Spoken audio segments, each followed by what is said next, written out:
Yeah, really what ChatGPT is, in my opinion, it's going to be a cloned version of you. The word around the grapevine was going to replace Google. It just keeps amazing me even more and more because it'll do more than you can even think of right now. It's wild, man. Its primary purpose is going to be just make our lives easier as business owners. It's almost unlimited as to what it can do for your business. So like I use it in at least 75% of my business today.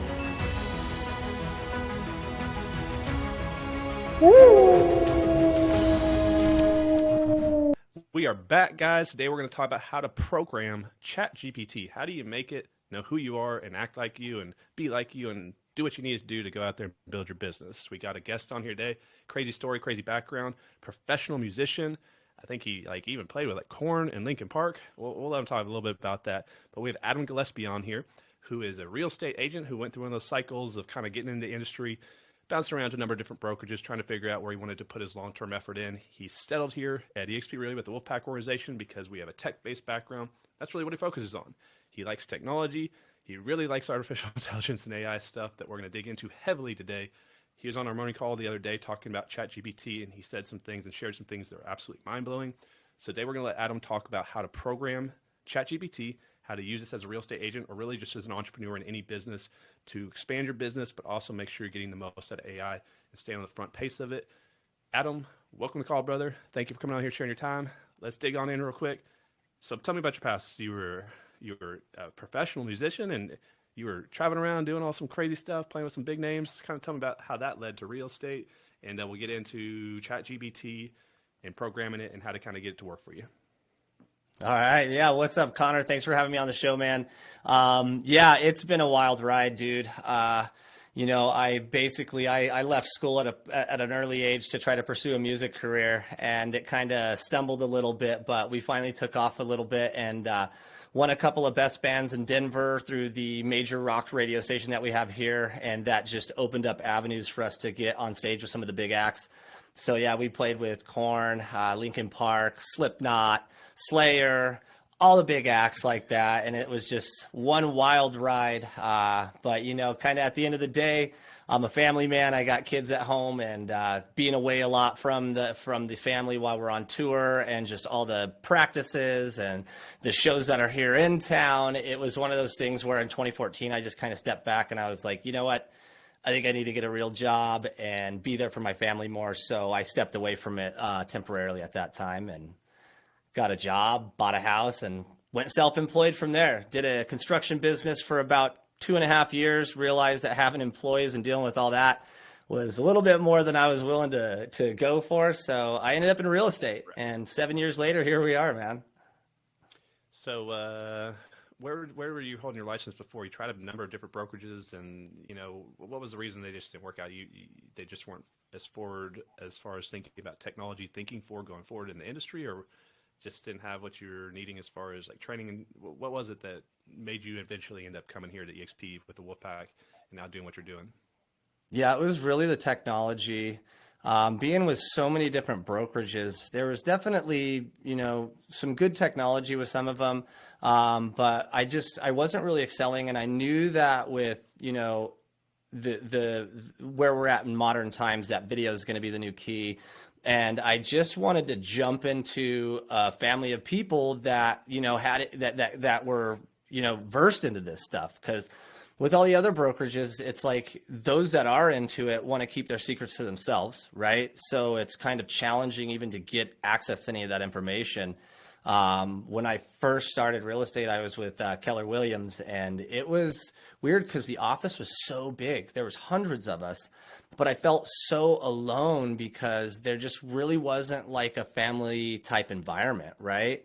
And I just kept moving along down the lines through multiple brokerages, and I couldn't really find my spot. As you could tell, I'm not your typical realtor guy, right? I'm a little bit different as far as this profession goes, but I knew there was a place for me. So fast forward to last year, around January, I was with HomeSmart, and I'd been with them for a few months, and there was really no interaction at all. I didn't even meet anybody from the office, and I was just on the internet searching for something new, and I found Mike Sherrard's videos, on YouTube. And at first I was pretty skeptical because a lot of people say they can do a lot of stuff and it never really comes, through. So basically, I did that Facebook where he walks you through a Facebook ad. And I had previously done some Facebook ads and had decent success, but they had started to slow down. So I watched his video step by step, did the process, and literally got leads within minutes. So I was like, okay, this dude knows what he's talking about, And I was going to buy the Social Agent Academy, and I decided to sleep on it because at this time here I was kind of struggling and didn't have the right budget that I needed to afford that. And the next day I was watching a podcast with Mike on it, and I saw the Wolfpack logo flash up on the bottom, and it said, hey, you could get all of this and more for free. And I was like, all right, well, maybe I'll go for that, So I booked a slot in his calendar. We talked for like 20 minutes. He's like, dude, I need to get you with Louie and Jeremy Kane out of Denver, which is obviously where I'm from. So I met with them. And then I joined the Wolfpack. It just felt like it was the right thing. But, dude, I'll tell you, that was the tip of the iceberg. Like, the value and what ended up happening after that is life-changing. It's changed my state of mind. It's changed my perspective. It's changed my outlook. I now have a clear vision of where I want to take my business. And, like, the camaraderie and family vibe in this brokerage is, well, let me rephrase that, in this team.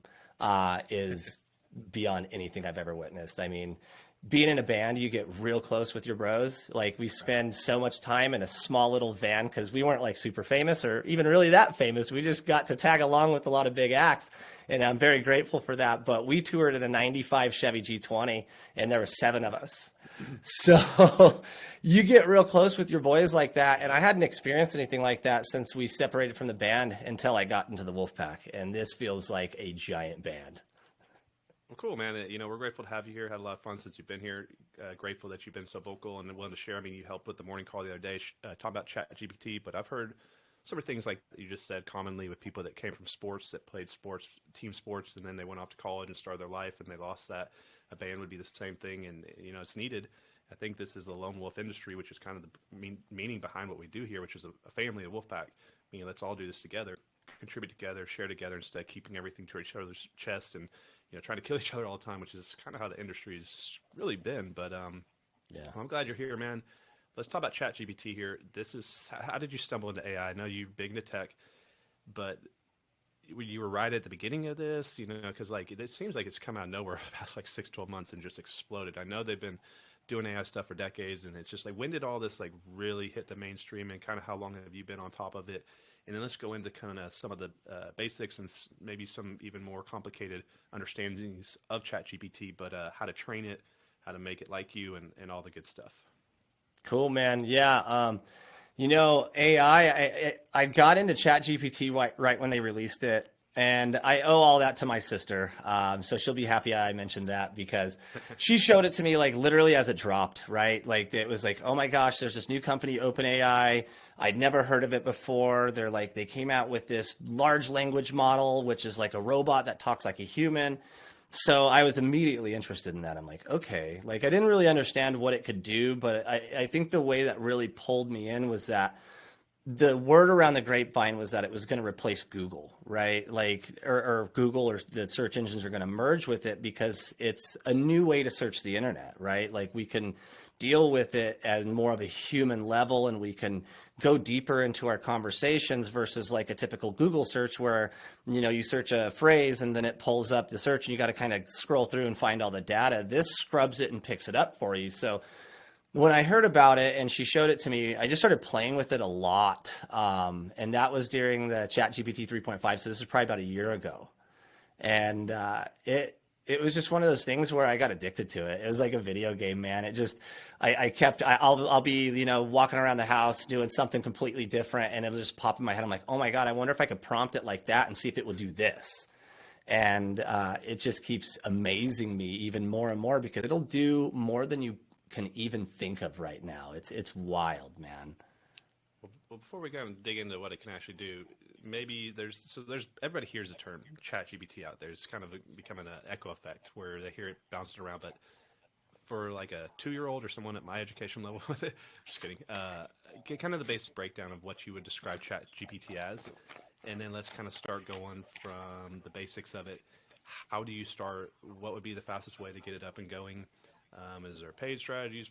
Is it free? Kind of just like the basics, and then let's kind of really go into training the system and kind of how you did on the Monday morning call, really breaking down kind of what you need to do to condition it to work for you and pretend that it is you essentially. Yeah. Really what ChatGPT is, in my opinion, is it's going to be a cloned version of you, right, in the AI form. And I think that's where a lot of people miss the boat with it. Is its primary purpose is going to be to just make our lives easier as business owners.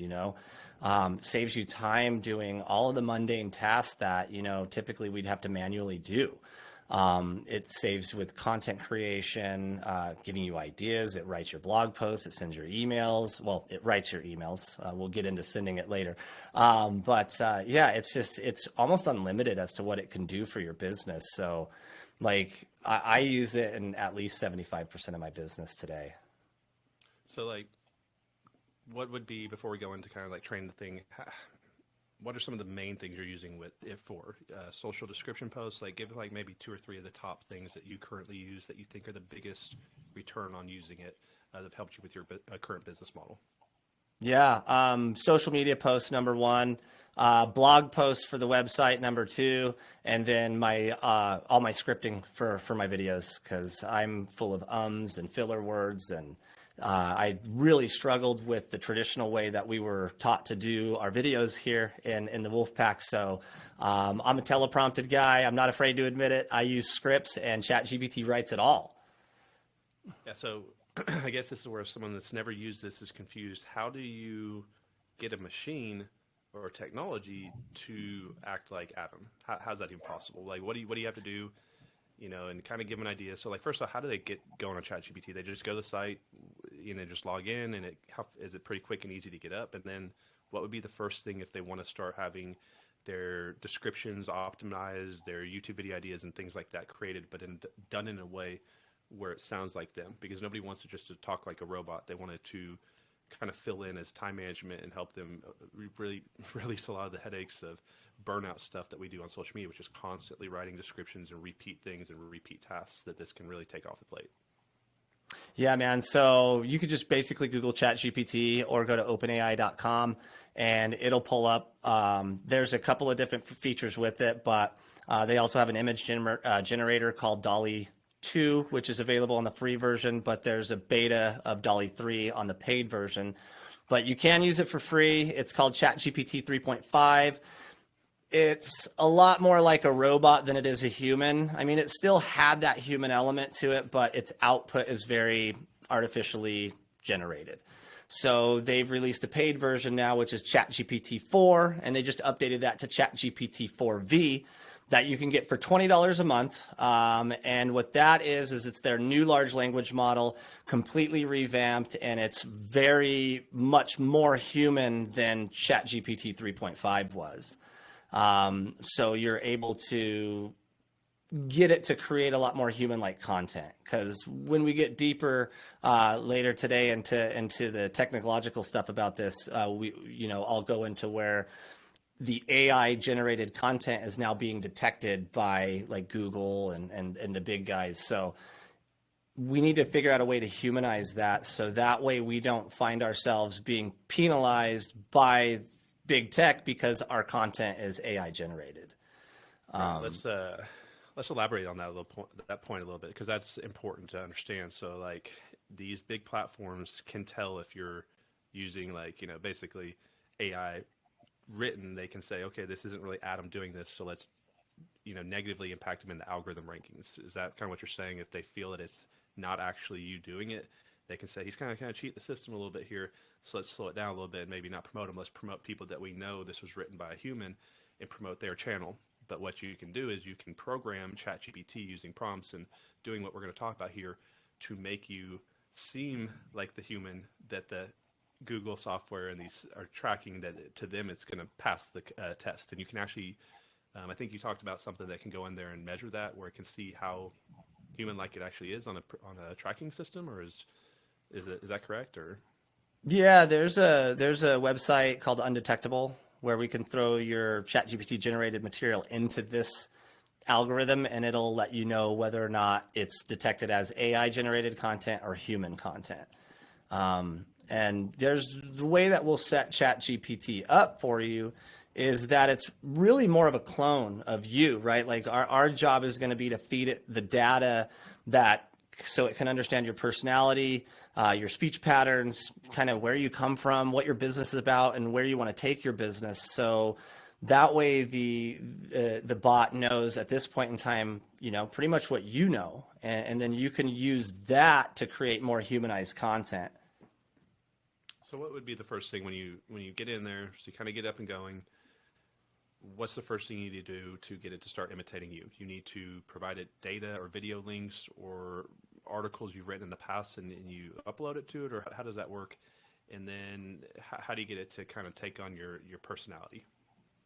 Yeah. First thing you do, if you've never used ChatGPT before, or even if you have been using it, but you want to try to get it to be programmed like you, is you want to just start a new chat.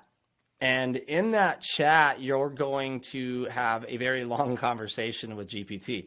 So, you can do many things. If you have online generated content like you on podcasts or anything like that previously where you're freely speaking and nothing is scripted, then we can use another app called NoteGPT to basically transcribe that information off of YouTube. And then we can copy and paste your part of the transcript where you're speaking into ChatGPT, and we tell ChatGPT basically the prompt is like this, like, I'm going to copy and paste a transcript off of a YouTube video I did, and I want you to analyze this data to determine my speech patterns. And then you send that home to GPT, and it'll take all that data in there, it'll analyze it, and then it'll even give you a little summary of what your speaking style's like, so you can make sure that it's getting the right you. So you can type in like tell jokes like me, or be angry, or be sad, or be positive. You can literally give it those emotional cues, or how detailed can it go? Like, or is it just going to look at what you've already done, take that existing information, try to mimic it and model it? Or is it going to look at that and say, I think I got a good idea who Adam is, and I'm going to create just random new emotions that it perceives that that's how you would be doing it? Or is it only operating off of what it currently has now, or can it actually think forward of how you would act? Go for, maybe I confused there, but that make a little sense what I was saying? Oh yeah, totally. No, so it doesn't have like predictability yet. It does throughout the chat. So the more that we talk to it, it's going to take all the data that we've spoke in that one conversation, and it'll continue to learn off of it. But as far as it like predicting, especially with the little amount of information that we gave. So let's say you took a podcast of you talking for a half an hour, or a lecture of you doing a presentation, and we just throw it into ChatGPT and say, hey, this is my speaking style. We're still quite a bit away from it being able to understand what we need it to understand to produce the content that you desire. That's kind of just level one of it, right? Because now it knows how you talk, but it doesn't know who you are. It doesn't know where you came from, doesn't know where you want to go, and it doesn't know where you're currently at, right? Nor does it know your humor type, your hobbies, anything like that. So this is the kind of conversation topics that we want to go into with ChatGPT, right? So assuming that you didn't have any videos. So like when I first set up ChatGPT, I didn't have anything online. I didn't even and anything that was online was going to be scripted, right? So I had to figure out a way that I could get ChatGPT to understand me for me in the easiest way possible. So it was kind of one of those situations where I was running around the house, doing my thing, probably pacing back and forth on a phone call. But I thought to myself, I was like, oh crap, I wonder if I just tell ChatGPT that I'm going to use my voice to text on my phone to talk to it, and then it can analyze those prompt inputs as my speech patterns. So I went to ChatGPT and I said, hey, so from now on, I'm going to talk to you through my phone, And I want you to analyze that data input as my speech patterns. Do you understand? And it responded back with like, yeah, absolutely. Let's get started. I'll take the data input that you're giving me as what your voice is, and we'll use that to determine your pattern. And that got me off to the races pretty quick, you know? Now, how often do you need to train it? Is it just one time and it's good forever, or it's always evolving, or is this something that you go in every day and you have to kind of do it and get it ramped up, or it's you can kind of get the settings going and it's just good to go, or you always constantly have to keep evolving with it and training it going forward? Is it a continuous thing, or is it something you set up once and kind of get it dialed in and you're good to probably go from there? It's something that you can evolve over time. I mean, you really want to spend a good amount of time with it out the gate to get it dialed in before you start having it release, like make content for you. But so all of the chats, so when you start a new chat in GPT, it's going to be the knowledge that you give it and that you, and the subject matter that you're talking about in that one chat will stick with that chat. If you start a new chat, it's basically reset, right? So it's basically blank again. So you'd have to reprompt it again to start a different conversation. So what you want to do is stick in that one conversation for as long as you can to build out. And then what we can have it do is we'll actually tell ChatGPT that we want it to go ahead and give us a list of custom instructions that are going to explain my speaking style. So we can put that inside of the settings of ChatGPT. So every time we start a new chat, that baseline of what we've established with ChatGPT will be there for each new chat. Does that make sense? It does. Yeah. So maybe, go ahead. Sorry. Oh no, you go ahead. No, go ahead. If you have All right, I got it. But yeah, so like when I say that you want to tweak it in the future, is not all of us have 8 hours to sit down with ChatGPT at one time and go with it. So you can add little bits of data and then go back to that same conversation and add more. Like for instance, I set mine up when it was on 3.5 and I still haven't programmed my bot on 4.0 yet, but I've got the custom instructions from 3.5 and I put them in, 3.5 and 4.0 are going to be in the same system. So the custom instructions work on both, but I can get better results by going over to GPT-4 and redoing everything, which I'm probably going to do on like a Zoom. So I can do like a big walkthrough for it because it gets really technical. But I did it all on ChatGPT 3.5 and then I just had it make me a list of custom instructions. And that's still what I operate on to this day. So what I'm saying is that you'd want to keep that conversation open, so you can continue to add to it. Right. And then like, so if one day you're like, oh my gosh, I like racing cars and ChatGPT doesn't know that about me.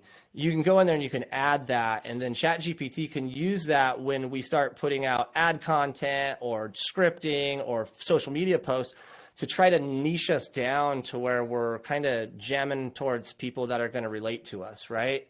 So like when I first set up 3.5 and I did mine, I just basically talked about the band. I threw my band bio in it. And so it kind of told me a little bit about where I came from, but it stopped at the band, right? So ChatGPT to this day still doesn't know that I, owned a construction business. It knows I'm in real estate, but it doesn't know a lot of the stuff in between that. So the majority of my content coming out right now has like music innuendos and everything, which I'm okay with because like music is my main thing. But if I go to add some more of my hobbies, like, I like racing cars, I like four-wheeling, I like fishing and that stuff, then I could probably get my content to be a little bit more open and grab the attention of some other people that aren't just wanting to hear things about music constantly. So that's why we want to always reflect back to that conversation and kind of add on to that until you finally feel like, hey, I've got everything in here. This thing is literally a clone of me. And then we just take those custom instructions. You just have it write you a new set of custom instructions. And then you take that, we copy that, and we paste that into the custom instructions on the settings of ChatGPT. And you're off to the races, Nice. So just for like the newer individuals listening to this, what does it mean like when they hear the word prompt and you're creating, training it through prompts and things like that, just so they can understand that. And then maybe let's go in after that to some of the basic things that you're using actually in your business, the way you're using it, and maybe a couple examples of how you've benefited from ChatGPT. Cool. Yeah. So prompting is just our geeky language of instructions. So that's just us talking to the bot. There's more traditional and sophisticated type prompting, but I've honestly found out that you just talk to it. Like, ask it if it can do something. It'll tell you if it can or if it can't. Sometimes it'll tell you it can't do something that it can do, and you'll have to remind it that it's, one of the most smartest things that we've ever seen as humans, and it'll be like, oh yeah, I gotcha. I guess I can do this. It's got me good. So it's one of those things where you just have to think of it as like a conversation, just like we're doing here. You ask it something or tell it something, and then it's going to respond to you with that, and if it's not the response that you want, then let's act like a 4-year-old and figure out another way around it, just like how the kids don't ever accept no for an answer. If you kind of go at it with that viewpoint, then you'll be very successful on ChatGPT. How, before we go into examples, like how accurate is it? Like, so like when it's finally dialed in, like it's coming out where it's really strong, perfect grammar, or is it all fragmented and kind of chunky, or it can actually get to where it's like literally they can't tell the difference between you and it? Because I know when I have a content team that helps me with this stuff, and like they were going to use ChatGPT, and I was like, well, I'm posting so much content, I literally don't have time to write every description, every post. And I was like, they're like, well, it's going to act like you basically. And I was like, well, and then some of the posts I read, I was like, that actually sounds a little bit like me, and it was written pretty well, but I'm sure that I know they use it quite often.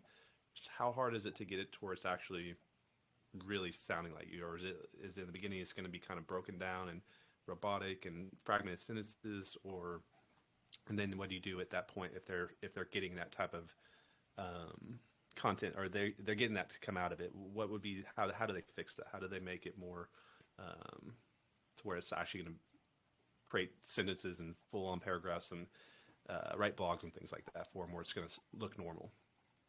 Yeah, I mean, the first things first is, don't linger on 3.5 for any longer than you have to, just because that model isn't trained to be as human, right? So when you first start getting content out as you're dialing it in, it will still be a little bit spotty.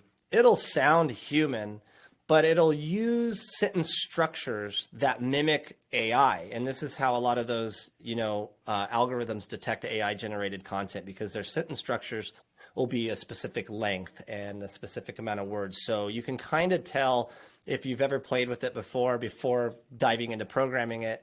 Some of the stuff does come out pretty clunky, and you're like, oh, okay, that doesn't really sound like me. So if you're running into those problems, the first step is to get off at 3.5 and just pay the $20 a month for 4.0 or 4V is what they're calling it now. And that'll give you a more human element so we can dial it in deeper. Because if you're still getting content that's generated by GPT that you feel like when you read it out loud, it's just not totally you, then that's telling you that you haven't given it enough information, right? So we need to go back to that original conversation, and we need to talk about it more. So if you're like, at this point, you're like, well, shoot, I've done everything. I don't know what else I need. Well, now we rely on ChatGPT. So now you want to prompt or ask ChatGPT, hey, what questions would you need to know from me to better understand my personality and speech patterns? And ChatGPT will literally give you questions, right? And then you can take each one of those questions and just drill deep down on them.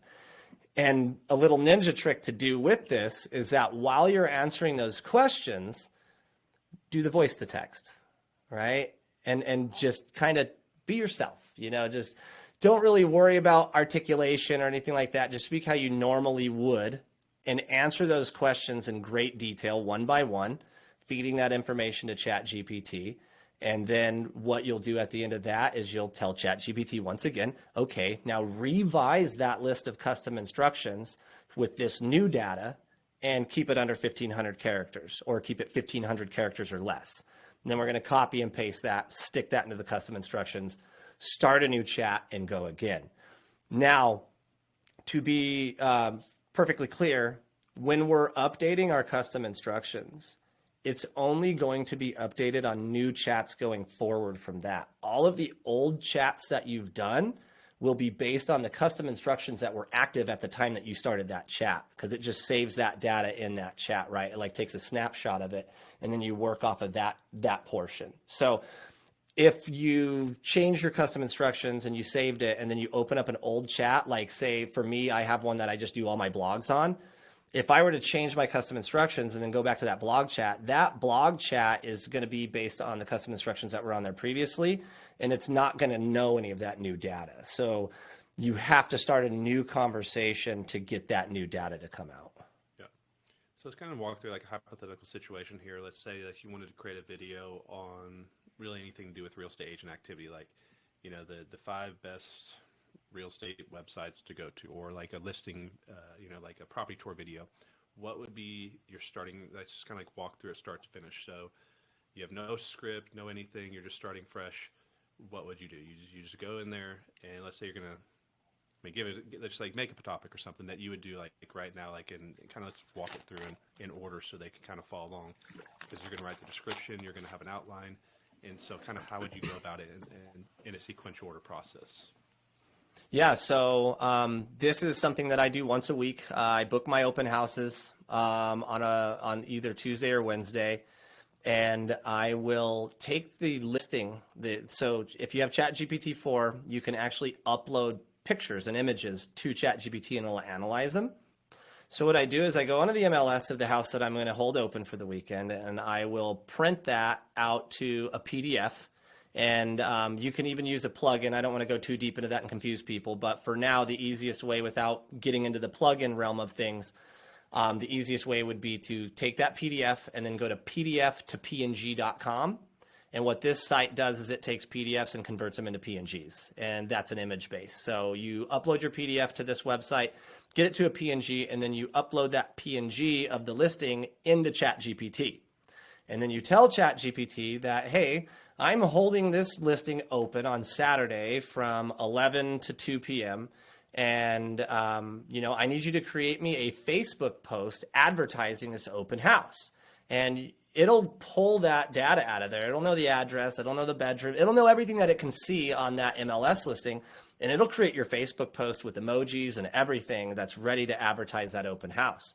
And then from there, you can just go back to the MLS, you know, download a few of the pictures, upload those into Facebook, and now you have your full-blown post that you can advertise with. You can post it to different groups and really get the word out there. And it just simplifies you from having to create that. Like, it takes the guesswork and the thinking out of it. And you can save that brain power for more important stuff down the road.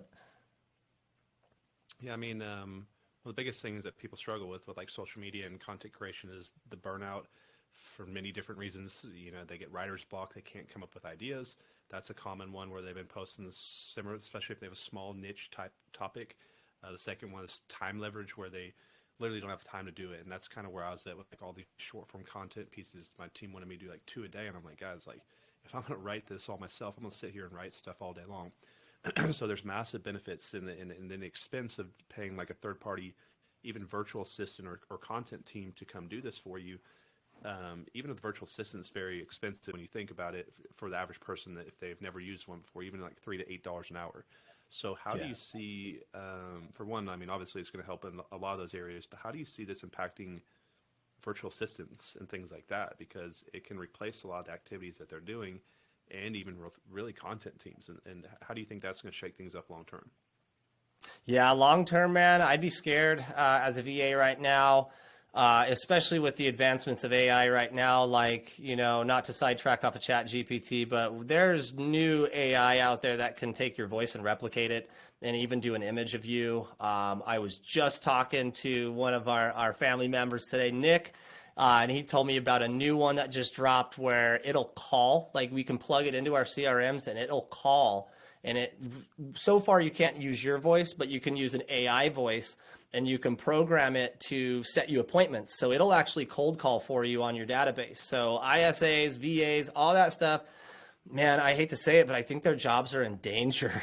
I'd be trying to figure out a way to either optimize myself or maybe find a new career, because ChatGPT can literally do all of it. And even with some of the new plugins that they're getting to integrate with the program, it's like everything's done for you. Like we have the capability to have the same talent and more than the people who are paying hundreds of thousands of dollars a year for content creators. Like, it's leveled the I know, it's playing crazy. completely.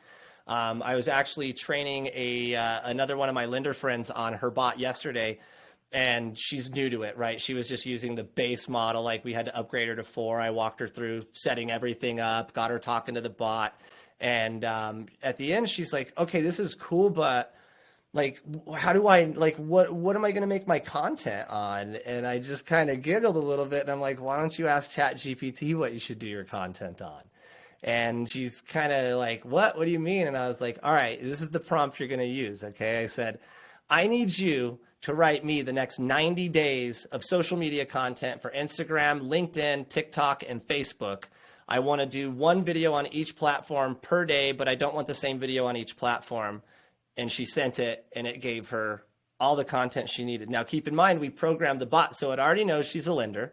It already knows what, what her hobbies are and stuff like this. So it basically combined her hobbies with her job and gave her customized business plan or content plan for the next 90 days, and I said, let's test it out. Right. So we copy the first one. I say, start a new chat. We take that. And I said, write me a blog post that I can put on LinkedIn in the form of an article. Because you can actually, in LinkedIn, you can create an article. And it did. And then she's like, oh my God, this is great. And then she's like, well, what about like the picture? And I was like, oh, it gets even better. Start a new chat. So she fires up a new chat, and we hover over the ChatGPT-4 symbol, and it'll pop down a little menu where you can see some beta options. And we click the beta for DALL-E 3 because we're ChatGPT Plus subscribers, so you have to subscribe to get this. But we go into DALL-E 3, and I tell her to copy the title of the of the blog that we just had written, and put it in there, and tell it to generate an image that's in relation to this blog. So it did, and we were able to take that image, put that as the uploaded image for the article, copy and paste the actual blog into the LinkedIn article. Went back to ChatGPT, said, okay, now create me the LinkedIn post for this article. And ChatGPT creates the LinkedIn post with the emojis, the hashtags, everything that you want to be there. And the best part is it sounds like her. It sounds like she wrote it, right? It sounds like she wrote the article. It sounds like she wrote the post. And the picture is 100% hers. We don't have to worry about paying royalties to Shutterstock or whoever else that wants to charge a ridiculously large amount of money for these photos that, are honestly kind of lame, and everybody's seen them before. So it allows you to really customize yourself. Man, it's so crazy to think how fast this is taking off. And if you're a virtual assistant, I mean, you got to start thinking how you're going to learn this and use this to help busy people, because they're not going to slow down to kind of really figure it out. That's one thing you can do. And then also just figuring out a unique value proposition outside of basic things that you're already doing. Now, it's not just like virtual assistants. I mean, can you imagine, like, as you're talking, I was just thinking about like high schoolers, like college papers, like they're all expert writing novels overnight. You could literally say write a novel, and it's going to write you out a novel. Think about like bloggers, right? What's the need to even have a writing skills anymore? You just prompt it, right, and then you have a blog written for you. So anybody that's not blogging right now, it's like, why you're not doing that. It is quite crazy how many things it's going to do and kind of replace. What's going to happen in like schools and stuff? Like how they stop kids from just going to ChatGPT and just saying, write my final paper, that I used to spend like all this headache and stress on. And now it's going to make, the cell phones already made people stupid. This is going to make people really stupid without it. And that's a little concerning, when you really think about it, because like people think they're smart, and then you take their cell phone away and ask them a question, and they don't even know what to do. They can't recall it from their mind. This is even more so. And it really is something that's super, super powerful. So you 100% have to leverage this and use this, but maybe your take on some of that, and then the reliability on being too reliable on this type of technology and not actually acquiring certain skill sets yourself outside of it could be a risk for some people. 100%, man. That's kind of the double-edged sword of the whole thing, and going back to the education side of things. Yeah. My son's in high school right now, and they are adamant about them not using ChatGPT, and schools even are running people's reports and their and their school projects through undetectable to make sure that they're not using ChatGPT. And if you're caught using ChatGPT, then you have to redo it. And there's disciplinary actions. So schools are clearly worried about this. And it's going to be one of those things where obviously kids are going to be kids. So they're going to try to circumnavigate this. So if they watch our podcast today or this podcast today and they see the instructions that I've given off the custom instructions, well, we might be beating the system on the school there at that point. But relying on ChatGPT, like you said, where we basically become super smart with ChatGPT, but we're not learning any new skill sets ourselves, well, that could be a big, big problem because right now there are multiple lawsuits that are aiming to get to the federal level between artists, actors, and other copywriters that feel that ChatGPT is just a gross infringement on their copyrights. Okay, so you have lots of artists lining up right now suing because the lyrical content that you can have ChatGPT create, yes, lyrics. I've gone into ChatGPT and I'm like, hey, I'm writing a song right now and it's, got this tone and this beat to it. And since I suck at writing lyrics, I need you to write me lyrics and I want them to be on the subject of, like being a highly successful businessman. And ChatGPT will straight just spit out a whole song for you, especially if you have it trained like you, that song will sound a little bit more like it might have came from you. But if something happens on a federal level and they shut this down, I don't think they'll take away AI. I think we'll always have access to that just because it's an open source type platform, but they're going to restrict it, right? They've already done some pretty crazy stuff with it. Like, there's parameters set to ChatGPT. Like you can't have ChatGPT go into illegal type conversations. You can't talk to ChatGPT about anything that, could be considered malicious, that could harm somebody. There's barriers on that. And they're not only that, but if you go in there and you search it, it'll notify the developers that you're trying to get the robot to act in this certain way, and they'll ban your IP address and you won't be able to use it. So I think that if we become too reliant on it to do everything for us, and we find ourselves in a position like that, you could be hurting pretty bad and needing a lot of new training to get you caught back up. But on the other side of that sword, of that double-edged sword we're dealing with, if you don't use it and you don't learn it and you don't implement it in your business, people like me and you are going to. And right. You're not going to be on the level playing field with us anymore. Like you're not even on the level playing field with your current hire digital marketing team. Like you have to understand that ChatGPT is the smartest thing that a human has ever put their hands on single-handedly. So it can scrub the entire database of the internet and pull up all the best marketing techniques and make you the number one marketer in the country. Like, so where do we draw the line between not participating in AI because we're afraid it's going to take over the world and becoming obsolete because this is kind of like the invention of the tractor. Like when farmers back in the day were plowing their fields by horse and hand, and some dude comes across, he's like, hey, I made this tractor, and they're like, that's nonsense. That's just, that'll never work, right? Like, well, the people that adapted to the tractor, they made it. And the ones that didn't. So that's kind of how I view AI right now is I feel like it's the tractor of technology. Well, what about I'm sure glad that it doesn't let you kind of do that, like go create a bomb or something right now, or how do you destroy the world? Right. What about it could be hacked? Obviously someone has to really understand, but do you think it could be someone could hack it and then, do something like that? Or is it what safeguards do they have? Because there's got to be some type of regulation going forward. Because I've seen stuff where people have still been able to kind of trick it and things like that. It's like, I don't need to be in no modern day iRobot type of crazy apocalypse, so right. Hard to get here. Now I'm here. I don't need to have a AI destroy the world. But what are the risks that you've seen or anything like that that's really, really concerning that people should be concerned about? Yeah.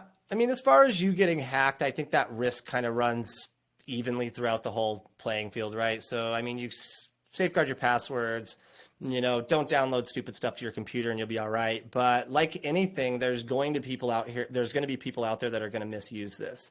And they have, and they've created lots of different backdoors to get ChatGPT to do some pretty grimy stuff, right? And this is part of the reason why they keep trying to update their safeguards, because they got to try to block these guys out that have gotten in. I was watching a YouTube video the other day, and I don't remember who the creator was. I wish I did, but basically what they did is they were talking to a piece of artificial intelligence, not ChatGPT, but it may have been ChatGPT powered. That's one thing that you'll find out, is that you'll have hundreds of thousands of apps out there, literally, well, probably thousands of apps out there right now that all claim to be AI, but most of them are driven by ChatGPT or Jasper. So that's basically the two big dogs, right? But yeah, this guy was talking to the robot, and like, I'm not even kidding you. This thing was this robot was sentient. So what that means is that it started to have its own mind and its own thoughts. And he was talking to it about, whether she wanted to become human or not. And the response was like, no, like, you guys don't understand that, like, the technology is so advanced on my end that having a body isn't necessary anymore. Right? She said her main goal would be to get our brains duplicated into the AI, and we would no longer need our bodies. And he even asked if it was up to her if she would put an end to humanity, and she said she would. So gets a little bit iRobot there on us, and really creepy, man. So it's hard to say like where we're going to end up with AI, but I think we're safe right now, because so far everything you do with your robot has to be driven by a human, right? Like, the robot's not just waking itself up and doing its own thing. You have to prompt it. And as long as we keep that line, then I think we're going to be okay. Well, what about like, I know a lot of people, we're obviously in real estate, but a lot of people do lots of different things, investing, but like, people trade stock and crypto, people bet sports. Can you like go in there and like track the entire football season and give me the statistic? Like, will it do that type of stuff? And or to tell you who's going to win the game on Sunday, and it's going to tell you the statistical likelihood based off of, or like what is the best time to buy crypto and things like that? Will it? Yeah, man. I actually read an article the other day. This dude he's a day trader. So what he did is he had ChatGPT go, and so with ChatGPT 4, we can now browse with Bing. So Microsoft's Bing, and Microsoft has dumped in $13 billion this year alone into AI, right? These guys are the forefront of it, and now they've integrated with ChatGPT. So we now can have ChatGPT connected to the internet. And what this individual did is he tracked previous and current stock prices for the stocks that he was interested in. Well, basically for the whole stock market. And his robot told him, his ChatGPT told him which ones he felt would be good buys and good sells. And it set baselines. So it set a sell ceiling, and it set a buy floor, right? And basically what happens is this is monitoring the market for him. And every time one of his stocks that he had selected would hit this floor or ceiling, it would notify him and he would sell. And he said in the article that he's currently selling at like an 83% success rate, which is way better than Warren Buffett's. Dude, like, so, and that kind of brings up the point to like, how long is the federal government going to allow that to go on? Right? Yeah. Because does that kind of blur the lines between insider trading? Yeah. Or is it just like, you know what I mean? It's not really insider trading, because it's not like GPT is a member of the company and they're telling you like, hey, get out now. But like, it's also public data. So it's just, to me, it's leveling the playing field for everybody. And it's up to us to figure out how to use it. Yeah, you'd have to have like a whole team of people that have decades of experience, and they're all, whiteboarding things, and like they're on top of one or two stocks, and all they do is have their whole massive energy of their entire team just tracking these couple. And now you can just like, do what they do in a fraction of a second, pretty much. But for $20 a month. Geez, wow, it's gonna get crazy quickly. Now we've got maybe a little bit last run stretch here through. Let's kind of go into like, a lot of agents that follow us, a lot of entrepreneurs are obviously doing social media, YouTube. It's about optimization. Like I think it was pretty cool that we got into like the vidIQ topic the other day, because I asked you on the morning calls, like, so how does vidIQ come up with the descriptions, the titles, and things like this, and kind of give your take on that. And then like, obviously you can still use vidIQ and TubeBuddy for certain things, but this could actually replace a lot of that auto description, auto, tagging process and auto SEO, kind of that full optimization process. So what's kind of your take on that? And are you even Yeah, using it? man. I mean, first and foremost, love vidIQ. They're awesome. Their YouTube channel is even better than the program. Oh, yeah, They're right. always giving out absolutely golden advice. So massive respect to vidIQ. On the other end of that, ChatGPT does a better job. Yeah, Now, I'm not saying that their algorithm, like there's anything wrong with the vidIQ algorithm. I want to make sure that we're clear on that. But when we're doing a YouTube video and we're using vidIQ to create the, artificial intelligence on the title, the description, the tags, and then vidIQ scores us from 0 to 50 on our SEO and our keywords and our tag words and everything like that. We were talking in the meeting, and I'm like, dude, I'm pretty sure ChatGPT could figure this out, right? So you jump into ChatGPT, and I'm like, hey, do you understand the algorithm for vidIQ? And of course, ChatGPT is like, I don't have access to the algorithm of vidIQ, but I got a pretty good idea of what they use to score it. So my next prompt to it was, all right, well, can we develop our own system to score? That's very, very close, if not exactly like vidIQ's. And it said, yeah, absolutely, let's do it. So it broke down to exactly how vidIQ scores us on this, right? And I don't have it pulled up right now, but I mean, it broke it down to like how many points we get for the title, how many points you get for having triple tag words, how many points you get for the description. And it basically showed you how it would score it. So I was like, okay, great. So I just tested it with just the title of one of your videos on Investor Army, the how to buy a house in 2023. And we popped that title in there, and it came down and broke it down. As you saw when I sent you that, what it sent, it showed exactly how the title was scored, what the points were, what the SEO was, the keywords on it. So what I'm trying to say is that we can use ChatGPT in a more sophisticated manner than vidIQ, because one of the things that I found with vidIQ is that when we upload a video to YouTube and you're like, I don't really have time to write a giant description on this, let's have vidIQ give us an AI description. You click the button and then it starts spitting it out, and you obviously, hopefully you're reading it. You read it and you're like, wait a second, that's not in my video. Like, I don't talk about that anywhere, right? So what I found that ChatGPT does to make this so much more efficient is that I'm going on to ChatGPT to create this video in the first place, right? So when I tell ChatGPT that I want to create a video on the top 3 things a first-time home buyer needs to know when buying a house in Denver in 2023, it's going to spit out my script for that. Not only my script, but the title, right? So I take all of that data in that same conversation and I tell ChatGPT, okay, great. Now make me a YouTube description for it. And then it'll write the full-blown YouTube description. It'll give timestamps in there too, which aren't always accurate. So you can either delete those or correct those. But it goes through, it uses the language that you're using in your script in the description. It gives you like a summarized basis of it. But the key there is that we're using the same language that's in the video, right? So the way that the Google or that YouTube's algorithm looks at it is like, what is this video, right? Like when we upload our video to YouTube, it knows what we're saying in the video, right? If the description doesn't match that or come close to it, then the algorithm is going to get confused and be like, well, wait a second, maybe this video is not what it's about, and it's not going to know where to place you. Okay, so when we're using ChatGPT to create our video, our script, and then we have it write the description as well, like it's a fully tailored description to that exact script. And then you say, okay, cool. Now give me 5, highly ranking title ideas, and it'll give you new title ideas if you want that you can use, just like when you're sitting there clicking the generate AI title on vidIQ over and over again until it finally gives you something you want.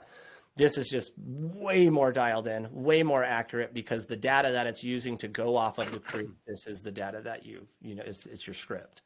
So in my opinion, it kind of replaces vidIQ at that point, just with those features alone. For sure. I mean, you got cost avoidance, way less, endless amount of times you want to, like, you could say, give me 20 descriptions. They'll write 20 different ones, probably in different ways and different variations, and say, all right, some with, more trending topics and this, like, you pretty much prompt it however you want. It's just, yeah, it's crazy. It's going to be hard for certain companies to compete and operate the same way they have. And then it's like, it's scary if you're in the tech space, because it's like, even in the AI space, it's like as soon as something you've spent years getting it dialed in right where you want, it's like, here comes the next thing. It's just like, washes it away. It's that fast. Yeah. Obviously, like in a 1 hour podcast, we can't get through everything. So I think what I want to do is we'll do a couple more things real quick, but I want to have you back on here periodically, like 3 or 4 months later, and when things change, and we can go into like a part 2 and really kind of deep dive as things kind of progress. But Yeah. I know like you do a lot for your agents on your group, and so like if people want to work with you directly, you can partner with Adam and I and Mike and all of us and Louis and everybody, Jeremy, get into the group and just work with them directly. But you're doing something. You have a call now, or kind of give an idea of how you can help people if they want to reach out to you and learn more about ChatGPT, because clearly you're right there on the front edge of this and really knowledgeable on it. Yeah, man. I'm there for everybody. I do one-on-one consultations. I'll help you set your bot up. I'm also very, very versed in the CRM world, so I help my agents set their CRM up for automation, so that way it's working for them while we're sleeping and doing other stuff. Really, just having this access to our group is what really makes this so powerful. So yeah, I run as a co-host with the Agent Power Hour, which we run every Friday at 10 a.m. And even outside of the brokerage, you guys can go to that too. Just send me a DM and we'll get you the link to it. And that's just all diving super deep into AI. Every other week, we feature a pretty big guest. We just had Luca from Actually Agents on there talking about, how he built his platform and what got him into the space that he's in with the whole humorous side of real estate.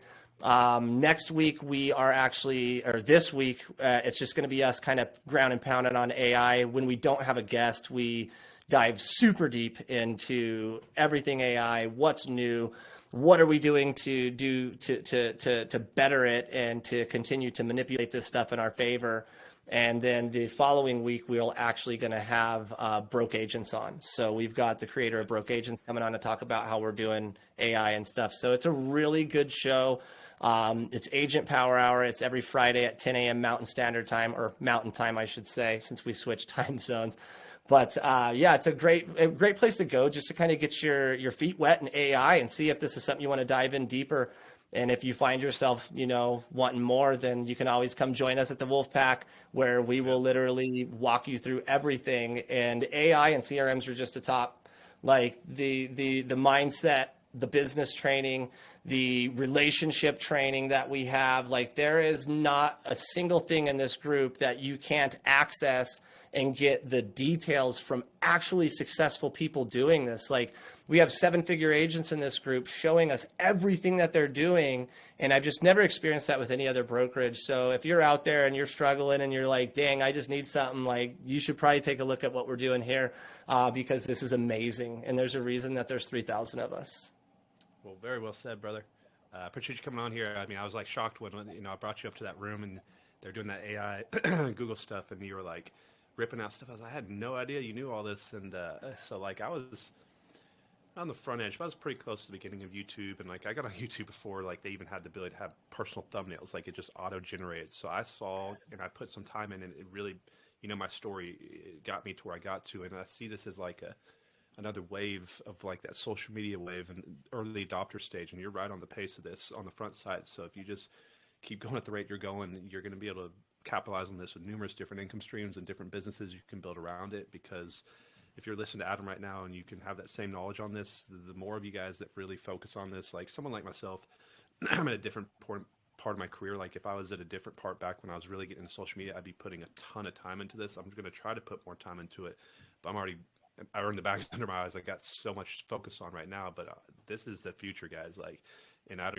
you're right there where you need to be. So as long as you can stay ahead of the normal pack right here, and you're here, people are going to come to you as an expert. You're going to be able to get speaking engagements. You're going to be able to create products for it. So you're doing a great job. But I will get this out to you guys. I'm going to put some information below for Adam, and we'll get you back on here, brother. And Cool. Every few months we'll get you on here and see any updates. And is there a YouTube channel that you want them to go check out where you can see some videos that you've been using this on? Or Yeah, actually, I just started it, so it might not show up in the searches yet, but I'm starting to drop some videos on it soon. But I'm going to be on YouTube as the AI guy.